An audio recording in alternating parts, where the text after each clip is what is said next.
Like and subscribe if you love horror. You're not the first to suggest it. Percy smiled warmly. We honestly won't know until we know this is real. What do we do? He asked, his voice shaking. Right now, there is not much we can do, Percy explained. I'm embarrassed to admit it, but in order for me to even be here right now, I drank myself into a stupor. I'm sure you can smell it.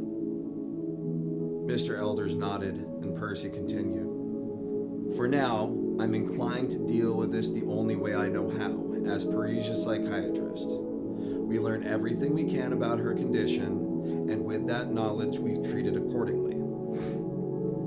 So we, what, just go on like nothing happened? Mr. Elder's tone was downright venomous. I hate to ask you to live with this, and I know it's not easy, but for now we go on like we don't know what happened. Percy remained calm. To be blunt, we don't really know what happened, but at least we know where to start. I'll be back tomorrow, bright and early. I'll clear my schedule. First thing we'll do, after I sleep this off, is deal with this together. You can't just leave. He started crying again. I can stay here the night if you like, but I'm just in no condition to confront this now, he confessed. It's okay, his wife said from the kitchen. Catherine, her husband said, more whining now than anything else.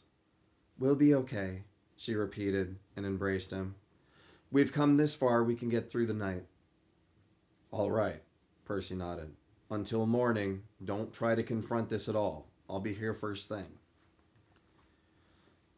Percy stayed with Amaranth that night. Their townhouse was not well equipped for guests, but they did have a guest bedroom. Percy dreamed of his mother. In his old neighborhood, he heard her calling to him in the distance from his childhood home, as if we were a child playing across the street as night fell. Though he tried to move towards the house and hear the voice of his mother, for the life of him he could do neither. The next morning, Percy woke with a hangover. For that, there were not many options besides nourish it with a greasy breakfast and coffee and some ibuprofen. He worried that he was in no better shape to deal with Parisia now. Thankfully, his headache was blessedly mild. Sure, he looked like the Walking Dead, his black skin ashier than he'd ever been, his eyes darkly rimmed, his pillowy hair now a bit nappy, but he was sober and upright. That and Amaranth had a cream for the ashy skin and puffy eyes. There wasn't much they could do for his hair without more prep, but they could still get it tame for the most part. In the end, Percy felt respectably like his old self again, and that gave him more resolve. Together, he and Am headed back to the elder's house. Once again, they crossed that line of fencing, followed up the walkway, and entered through the door to meet the elders. This time, it felt very much like surpassing the threshold of a place controlled by an ancient evil. Inside felt less warm than the first time, and dark shadows hung over every corner in the morning light. Percy, with Am in tow, followed Mr. Elders upstairs to Parisia's room, where she was quietly playing. Ascending the stairs and walking down the dark hallway to Parisia's room, Percy encountered a nagging sensation to flee. Though the room itself was not cold, chills still ran down Percy's and Am's skin, leaving goose flesh. The child's room was normal as anyone might expect. Posters of cartoons, candy-colored walls, dark blue window blinds with gold stars, toys aplenty, plastic building blocks scattered about the floor, and in the middle of it, Parisia, quietly building a spaceship out of Legos. I was wondering when you were going to show up. The voice was still her own, but sounded very different. She enunciated every word clearly and precisely. not at all like the patient Percy had come to know. Have you decided to consider my offer? Percy guided Am out of the door. It will be good to have some support. Take the elders someplace quiet where they can listen. But for now, let's keep them out of harm's way. Amaranth nodded, then took Mr. Elders by the hand and guided him nervously away from the room. Percy turned around. Am I not speaking with Parisia right now? Parisia didn't turn to him and instead went right along building her rocket ship. Simon. Can I call you Simon? I can continue to suffer that indignity, she replied. You'll forgive me if I continue to treat this like I'm trying to heal my patient, he said. Don't bore me, doctor. I've warned you about that once already.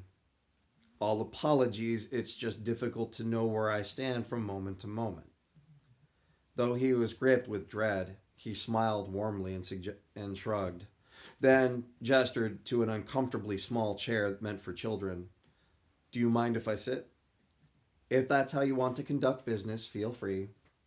She still did not turn around.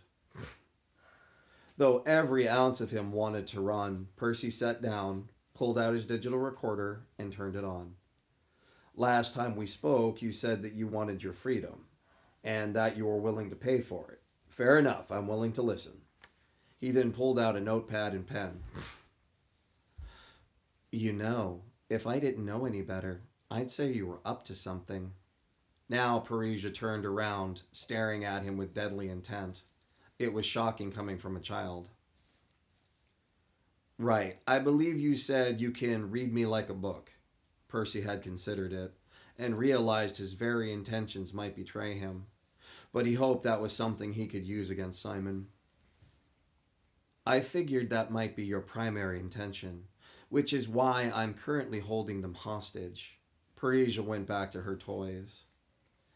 Just so you know where we stand. So you know I have to ask, where is Parisia right now? Percy asked, crossing one leg over the other.